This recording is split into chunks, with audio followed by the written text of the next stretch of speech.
Here's a number Toyota will never put in their ads. The year your RAV4 was built matters more than how well you maintain it. Some RAV4s cross 250,000 miles without a single major repair. Others start breaking down before 60,000. Same badge, same dealership, completely different outcomes.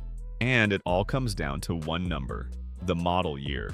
Today, we're exposing the RAV4 years you should avoid at all costs, and the one year that's quietly become one of the most reliable SUVs ever built. Chapter 1. The Worst Generation. The RAV4 years Toyota quietly pretended never happened. Let's start with the years Toyota doesn't like to talk about. First, the 2006 to 2008 RAV4. This was part of the third generation, and on paper, it looked like a major upgrade. Bigger size, more power, available V6. But underneath, there was a serious issue: excessive oil consumption. Owners started noticing something strange: oil levels dropping faster than normal, engines running rough, warning lights coming on earlier than expected. And the worst part? Many drivers didn't even realize it until it was too late. By the time the engine started knocking or failing, damage had already been done. Now fast forward to a more recent problem. The 2019 to 2021 RAV4. This is where things get surprising. Brand new generation, completely redesigned, and yet early models had reports of transmission hesitation and shuddering, especially at low speeds. For a brand known for smooth, predictable driving, this was a noticeable flaw. It didn't affect every vehicle, but enough owners reported it that it became a known issue. Two different generations, two very different problems. Same result: uncertainty. And that's exactly what you don't want when buying a Toyota. Chapter 2. The Most Expensive Problem. The repair that turns a reliable SUV into a money pit. Now let's talk about the problem that hits hardest: your wallet. The oil consumption issue in those 2006 to 2008 models isn't just annoying. In many cases, fixing it requires major engine work.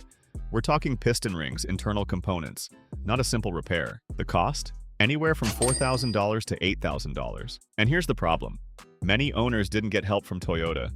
There was no full recall. Instead, Toyota issued technical service bulletins and extended warranties for some vehicles. But once you're outside that window, the cost becomes yours. This is what turns a reliable SUV into a financial burden. You bought a Toyota expecting low maintenance costs. Instead, you're facing a repair bill that rivals the value of the car itself. And that's where the frustration really begins. Chapter 3. The Recall That Wasn't. Why this problem was never fully acknowledged. This brings us to the question many owners still ask: why wasn't this a full recall?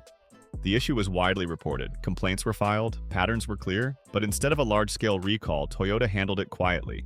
Technical service bulletins, limited warranty extensions, case-by-case fixes. From a business standpoint, it makes sense.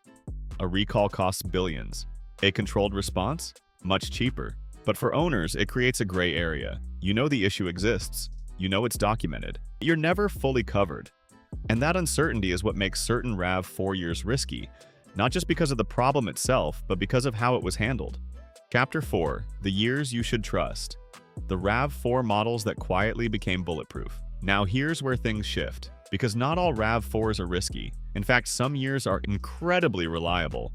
Two stand out immediately: 2014 and 2015. These models fall into a sweet spot. The platform had matured. Major issues from earlier years had been resolved. Complaint rates dropped significantly. Owners report consistent performance, low maintenance costs, and long-term durability.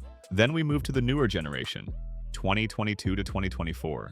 These are the refined versions of the latest platform. Toyota addressed early transmission concerns. Software updates improved performance, and reliability scores stabilized. These are the RAV4s you buy if you want peace of mind. Not the flashiest, not the most dramatic, but dependable. And in the long run, that's what matters most. If your goal is to own a vehicle for 8 to 10 years without surprises, these are the years you focus on.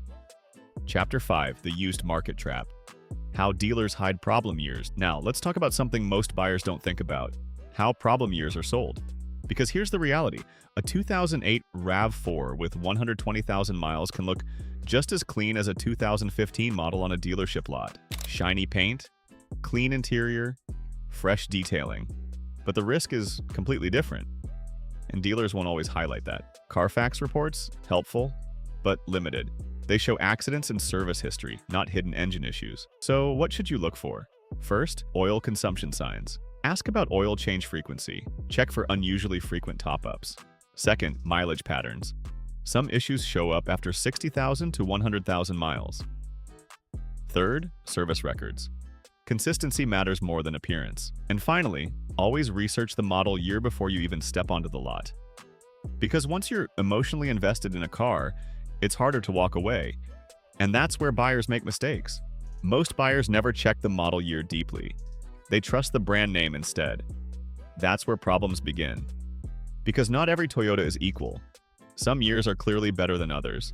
And the difference is not small. It can completely change your ownership experience. One year saves money, another year drains your wallet. And most people don't realize it early enough. When oil starts disappearing, it feels confusing. You just changed it recently, but now it's already low again. That's not normal behavior. That's a warning sign. And ignoring it makes things worse. Engine damage builds slowly until one day it becomes serious, and repairs become unavoidable. With transmission hesitation, the issue feels different. It's not damage right away. It's discomfort while driving, small delays that feel annoying, especially in daily traffic. Over time, it affects confidence. You don't feel fully in control, and that matters more than people think. Driving should feel smooth, not unpredictable. Good years, however, feel completely different. Everything works the way it should. No strange behavior, no constant checking, just simple, reliable driving. That's what Toyota is known for. And that's what buyers expect. When it delivers that, it feels worth it. When it doesn't, it feels disappointing. That gap is important. In the used market, details matter a lot. Two cars can look identical, but perform very differently. That's why research comes first. Before visiting any dealer, before test driving any car, knowledge gives you control and helps you avoid bad deals. Smart buyers always check history, because one year can change everything. Chapter 6, Final Verdict. Should you buy a RAV4 in 2026? So here's the final breakdown. Avoid 2006 to 2008. High risk of oil consumption issues. Be cautious 2019 to 2021. Early generation quirks, especially with transmission behavior. Safe picks 2014, 2015, and 2022 to 2024. These are the years where reliability, refinement, and long-term ownership all align. If you're buying used, focus on those safe windows. If you're buying new, the latest models have already addressed early issues, making them a solid investment. Because at its best, the RAV4 is exactly what people expect from Toyota. Reliable, practical, long-lasting. But at its worst, it reminds you that even the most trusted brands can have off years. And knowing the difference, that's what saves you thousands. If this video helped you, subscribe to Vetting Vehicles. Next, we're breaking down how the RAV4 compares to its biggest rivals and where it actually falls short. And before you go, drop a comment below. What year RAV4 do you drive, and how has your experience been? I'll see you in the next one.